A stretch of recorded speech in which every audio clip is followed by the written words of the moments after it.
کہا جاتا ہے کہ کسی علاقے میں قحط سالی پیدا ہو گئی۔ اس قحط سالی کی لپیٹ میں نہ صرف انسان بلکہ چرند و پرند سب اس کا شکار ہو گئے۔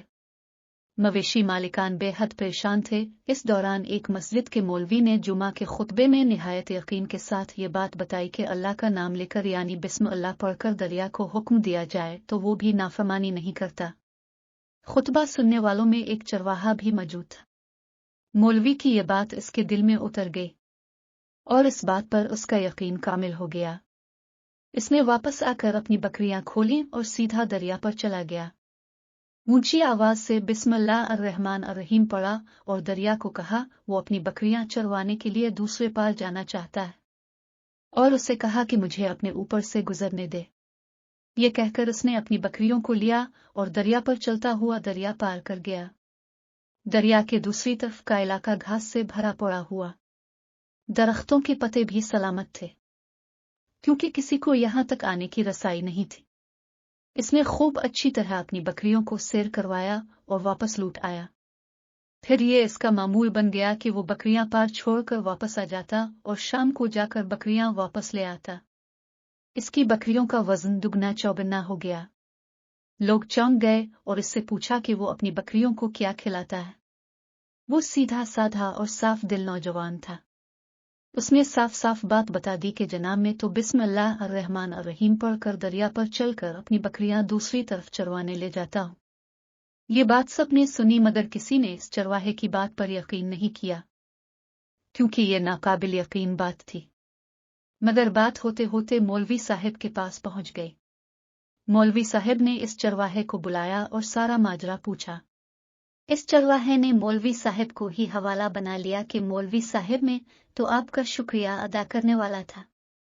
اپنے جمعہ کے خطبے میں جو نسخہ بتایا تھا کہ بسم اللہ کہہ کر دریا کو بھی حکم دو تو وہ بھی انکار نہیں کرتا، تو میں تو بس آپ کے نسخے پر ہی عمل کر رہا ہوں۔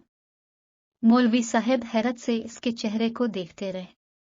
مولوی صاحب نے کہا بھائی صاحب، ایسی باتیں تو ہم ہر جمعہ میں کرتے ہیں، فقط ان کا مقصد لوگوں کا ایمان بنانا ہوتا ہے۔ مگر بکریوں والا ڈٹا رہا کہ میں تو بس بسم اللہ کہہ کر پانی پر چلتا ہوں اور بکریوں سمیت پانی پار چلا جاتا ہوں۔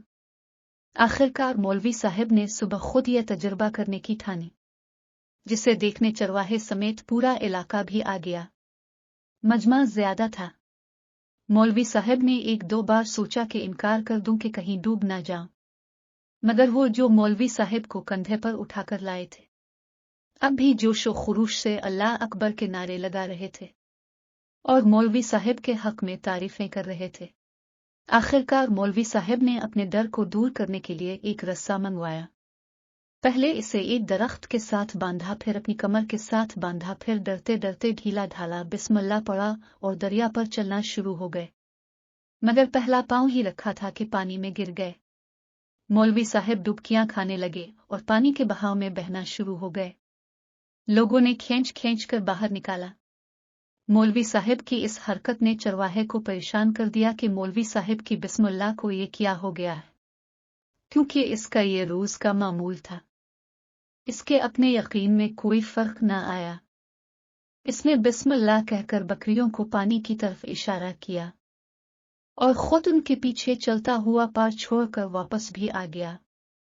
لوگ اسے ولی اللہ سمجھ رہے تھے اور اس کے حق میں نعرے لگا رہے تھے، مگر وہ سب سے بے نیاز سیدھا سادہ انسان تھا۔ وہ مولوی صاحب کے پاس پہنچا اور کہا، مولوی صاحب میں آپ کی بسم اللہ کی تعریف سے کافی پریشان تھا، مگر پانی پر چلتے ہوئے مجھے آپ کی بسم اللہ کی بیماری کا پتہ چل گیا۔ اس چرواہے نے درخت سے بندھی رسی کی طرف اشارہ کیا اور کہا، مولوی صاحب یہ ہے آپ کی بسم اللہ کی بیماری، آپ کی بسم اللہ کی برکت کو یہ رسہ کھا گیا۔ آپ کو اللہ اور بسم اللہ سے زیادہ اس رسے پر بھروسہ تھا، لہذا اللہ نے بھی آپ کو رسی کے حوالے کر دیا۔ پھر کہنے لگا، مولوی صاحب آپ بھی کمال کرتے ہو، میں نے آپ کے منہ سے سنا اور یقین کر لیا اور میرے اللہ نے میرے یقین کی لاج رکھ لی، مگر آپ نے اللہ کا کلام سنا مگر یقین نہیں کیا، لہذا آپ کو اللہ نے رسوا کر دیا۔ محترم عزیز دوستو، یہی کچھ ہمارا حال ہے۔ ہماری نمازوں اور دعاؤں کا حال بھی یقین سے خالی ہے۔